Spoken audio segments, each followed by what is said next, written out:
So today I want to talk about the reverse squeeze page flow. So in a previous video, I described the squeeze page as kind of a foundational flow, a very simple enter your email, get go to a thank you page and then get some content delivered via email. Every other flow is going to be some variation on that theme. The reverse squeeze page flow is a little bit different than a squeeze page. And in the squeeze page, you're going to make a promise for a particular resource or offer, and then somebody gets it on the backside after they give you their email. In a reverse squeeze page, you're going to give some content up front and then provide more value and more content on the back end. Now, why would you do this as opposed to a normal squeeze page? So this is a great way for you to be able to make a pitch, especially if you've got something that requires a little bit more of a longer form or a little bit more of an in-depth kind of sales cycle, or requires some maybe additional kinds of persuasion, and maybe a single headline on a pitch isn't enough.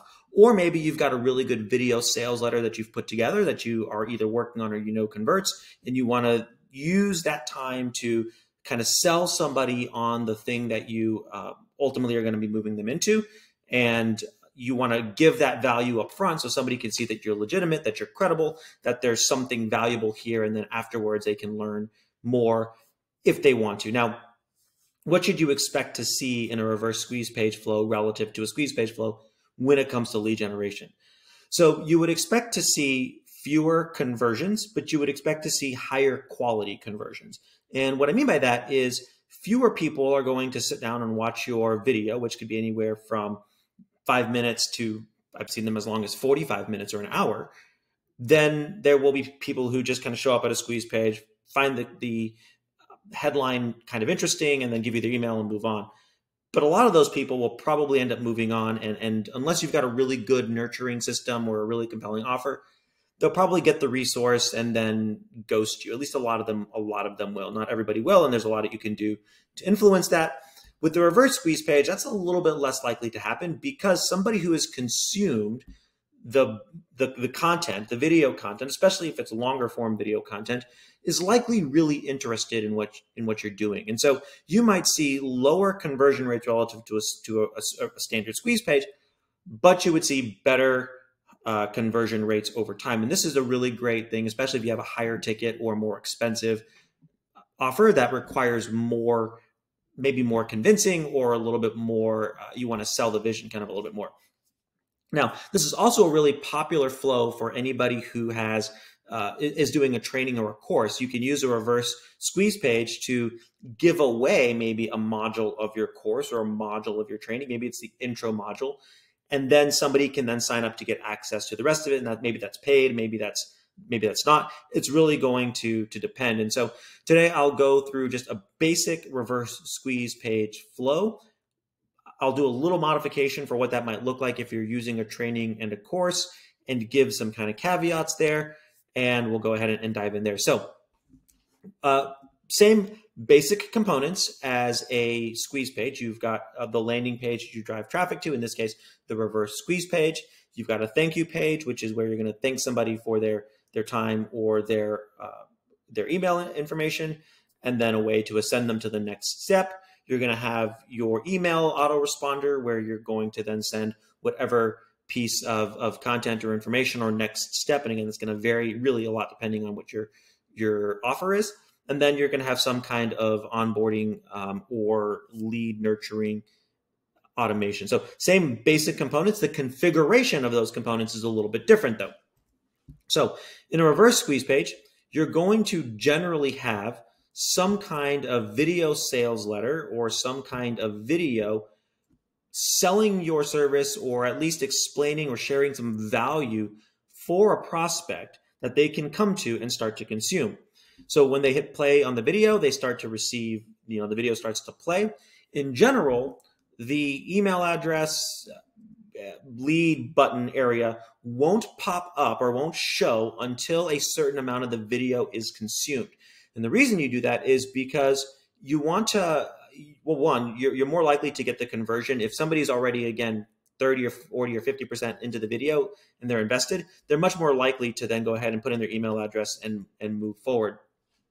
In other cases, the giving the video and not showing the information here for, or the spot for somebody to enter the email address also is a little bit more generous. It has the appeal of being a little bit more generous, right? Because you're giving the information without the expectation of getting anything, except at some point in the video, once you start to move to call to action, then you start to make that request for contact information available. So it's a way to demonstrate kind of good faith on your part up front that you're really interested in providing value, providing information without asking for something, and then you only ask after you feel like you've provided enough value, enough information, and which can be arbitrary.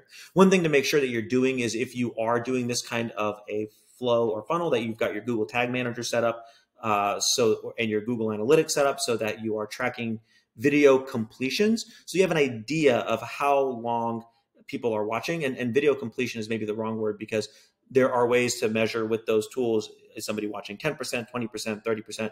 What does a conversion look like for you, and what data do you want to track? And you can, especially if you're using something like YouTube as an embed here, you can track with different tools video completion rates, and to the extent that it's possible, you want to do that.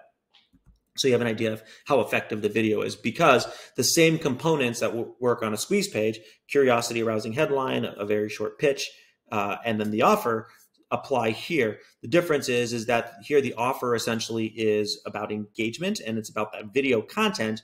And so it's possible that if you aren't measuring that, you won't know how good that offer is, and it'll make it very difficult for you to test. So make sure you've got a way to test and to instrument the amount of time somebody spends watching a video. Okay, once somebody enters in their email information, again, you will take them to a thank you page, thanking them for their contact information, and then a link to whatever the next step is. In some cases, especially if you're doing a course or you have multiple videos, your thank you page may have the next couple of videos in the series, and I'll come to that in a second.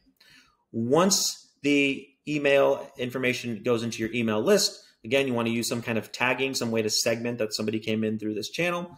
You want to then deliver an autoresponder with a link to whatever your next step is, whether that's a product, whether that's a course, whether it's another lead magnet, whether it's more trainings. It can really depend. And then from there, start your onboarding automation if that is in fact something that you want to do and you have set up to be able to nurture somebody to go from prospect into lead from there.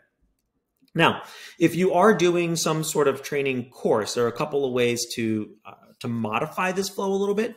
Maybe instead of going directly to the thank you page and then clicking to get to the rest of the course, maybe you have the next couple of lessons on the thank you page, and those are available either for free or potentially for purchase. Now, if you're going to do it for free, you wouldn't at that point necessarily need to ask for email address, but you do want to make sure that you've got those videos instrumented to figure out whether or not people are in fact consuming all that course content.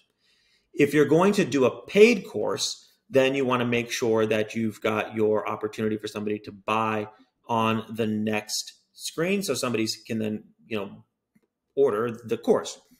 Now, another really successful paradigm you'll see Udemy does this very well is you may actually then drive somebody into a training area and make some of the courses available for free, but not all of them. And so if you've ever been to udemy.com, udemy.com, you'll see this. You can sample typically 3 or 4 of the different courses in a given module, or 3 or 4 different modules in a given course, and then you can't buy the rest of them. And so you really get only some of the content for free, and then you have to upgrade to get the rest of the content. And that can be a very successful paradigm. And so if you wanted to go that paradigm, what you may do is then deliver somebody course access via email once the lead is in your system. So someone's able to then go to the fuller course. Maybe they get another video or 2 for free, but then to get the rest of the courses, they can upgrade. At that point, they will have seen your initial video sales letter or your initial thing. And then when they get to the course, they can then consume a little bit more content. And it's a way of demonstrating that you're trying to be helpful, but at the same time, you do need to get paid at a certain point, and that's when you upgrade into the course. Now, Courses aren't the only way you might use a video sales letter. You may also, maybe more often than not, you might actually go from video sales letter into appointment setting.